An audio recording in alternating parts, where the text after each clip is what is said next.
What's up guys, and welcome to the epic conclusion, the grand finale of Silent Night 3. Which team will find the Aegis Core and reboot humanity? Well, you're gonna find that out now. This is day 2 of the event. If you haven't seen day 1, you've got about 5 seconds to pause this video and click the pinned comment instead. At the end of day 1, teams captured various respawn points which were now locked in permanently after the dust settled for the entire rest of the event. Here is the current updated map. Blue controls 2 buildings to the west. Their main respawn point hasn't changed the whole time, but they do have 4 additional respawns around the area. Green's still got their main respawn point, plus 1 additional further inside the same building. Red's got their main respawn, plus a couple of others to the east of it, which they were competing with Yellow for in that last round of day 1. And Yellow are unique that they actually moved their entire main respawn away from the stairs and into the eastern building. At the same time, they've also got 4 other respawns which they captured during that last round. Now, the first mission of day 2 is titled Power Source. There have been reports that power sources can now be found deep within the facility. Even with the data node floppy disks from day 1, the Aegis Core is completely useless without first acquiring a power source. There are 10 of these scattered around the facility in various buildings for teams to find at least one of. However, there was a big catch. These power sources needed 4 AA batteries to operate, and a team of 2 Australians were going to be the ones guarding them. Looking at the occupied areas of the map, Liam and I decided to make it fair and hide in the most central building. To earn themselves a set of batteries, all teams would have to do is kill one of us and come take them within 20 seconds, otherwise we come back alive. We found a good spot to hide in one of the rooms and kept ourselves low and hidden until eventually we heard voices and footsteps of Green Team approaching, and we were not going to make it easy for them.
Liam got himself hit, which naturally starts his 20-second respawn timer.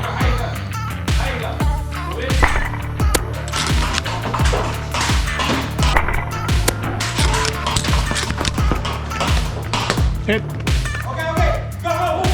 Finally, we're both taken down at the same time, allowing Green to move in and collect their set of batteries from me. Thank you.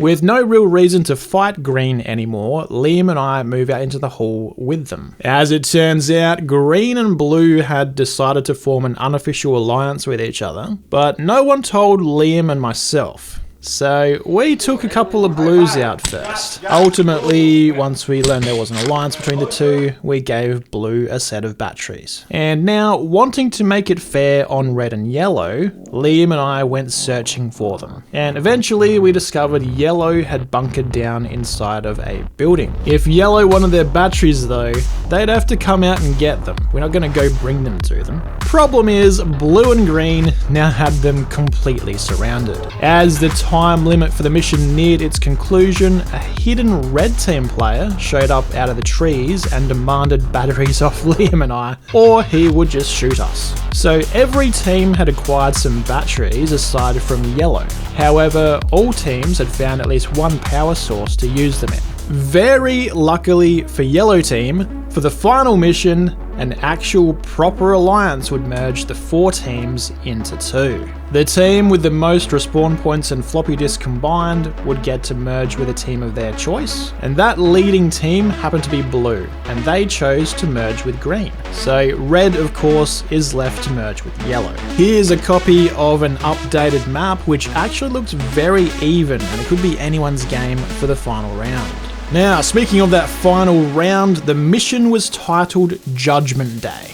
2 Aegis Core mainframes will be hidden on the field, and to win the entire thing, all you needed to do was find a mainframe, insert one of each colored disc and the power source, and bring it to the admin area. Here's where the mainframes were on the map. However, players had absolutely no idea other than a cryptic AI written clue. I stand where players run and dash, where surrounding me light energy glows. Find me in the open or in boxes, but wherever I am, no one knows. There would be trails of glow sticks on the field lighting the path as a subtle clue, but ultimately players need to find these mainframes on their own. For this final game, I rejoined Blue Team, who had originally captured me back in round 1 of day 1, thanks to the help of this shield user, now reclining on his shield. For the final mission, I decided to start at Blue's furthest south respawn point, and I was going to go give Red Team hell from the top of these stairs.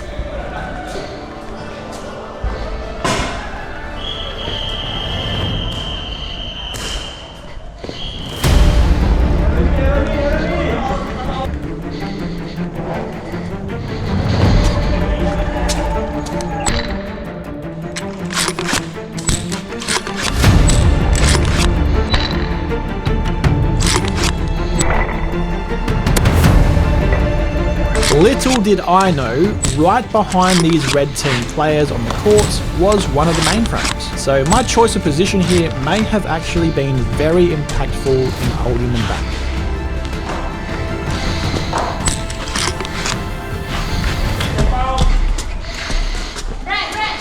Not even a minute into the round, a teammate tells me we've already found it.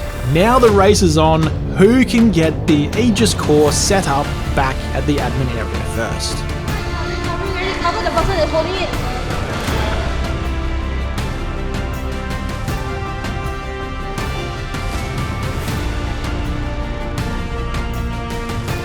Have we got it? Yeah, we got the fundamental. Then they're assembling it now. As it turns out, it was us. And it wasn't even close. Blue Team were in there right now setting up the Aegis Core with no reds in sight. We win the game. GG's! Have you got comms? Maybe announce that we've won. They have. But that's probably the wrong way. I'm going to put it right in this circle.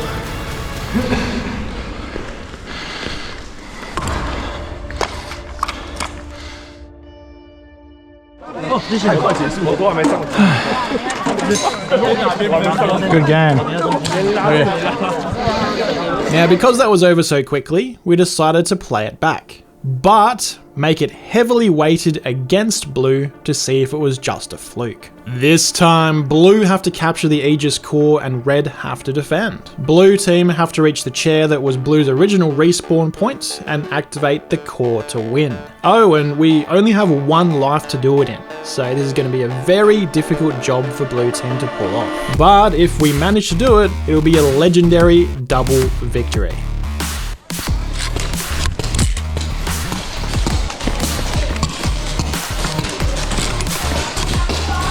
As the round begins, I decide to flank around, and as it so happens, some reds decide to do the same.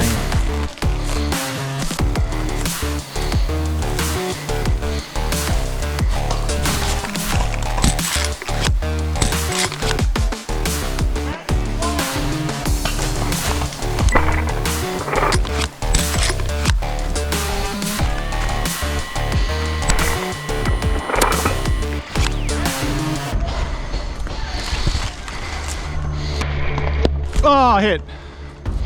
There's only 1 life. Oh, we can just go back and watch. I might have been taken out, but the fight continued on, and despite all odds, Blue managed to place the Aegis Core and pull off the miraculous double victory.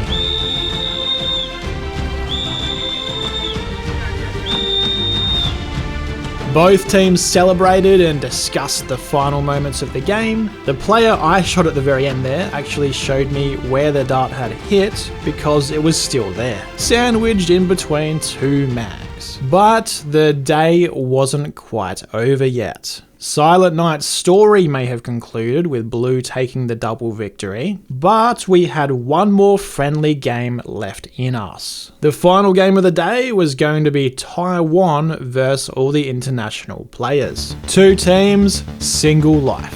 As the match began, I got into a prone position to cover the road because the game was limited to ground floor only. No one actually ended up coming along the road, so I left this position for the central forest.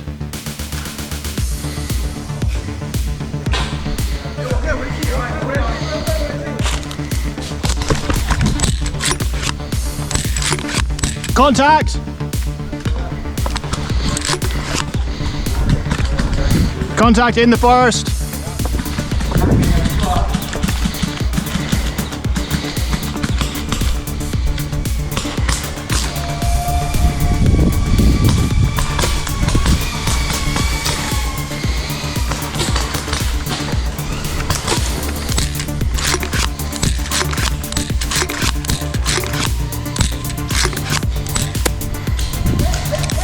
Oh, got in. Good. Bye-bye. 400 FPS and 1.3 gram T-darts eventually cut through the bushes and hit this player through them, but who else could be hiding in the trees? There's a second one.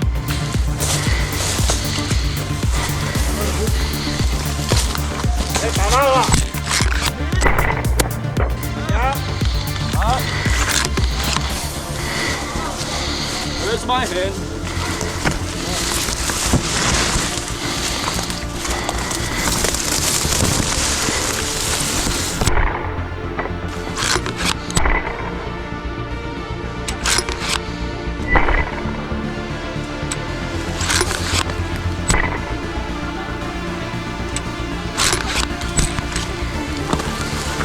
Taken out, but the battle continued. I found some players to film battling it out on this road. However, Taiwan game host Steven blew the whistle early and called the match off because a heavy storm system was now rolling in.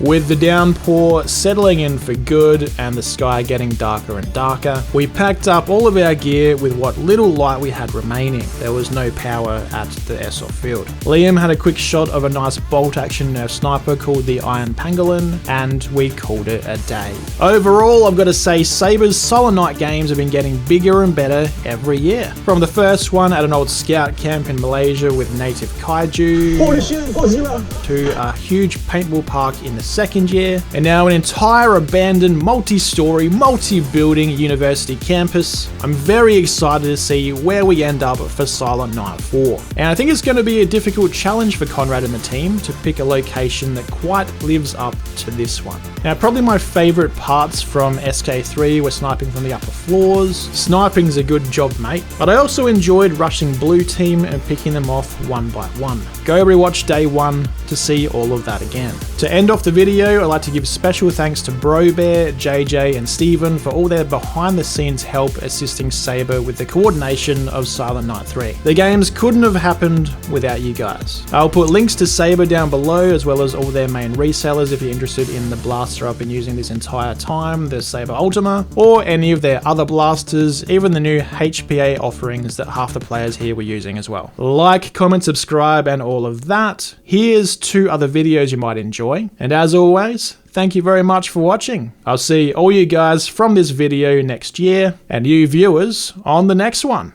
See ya.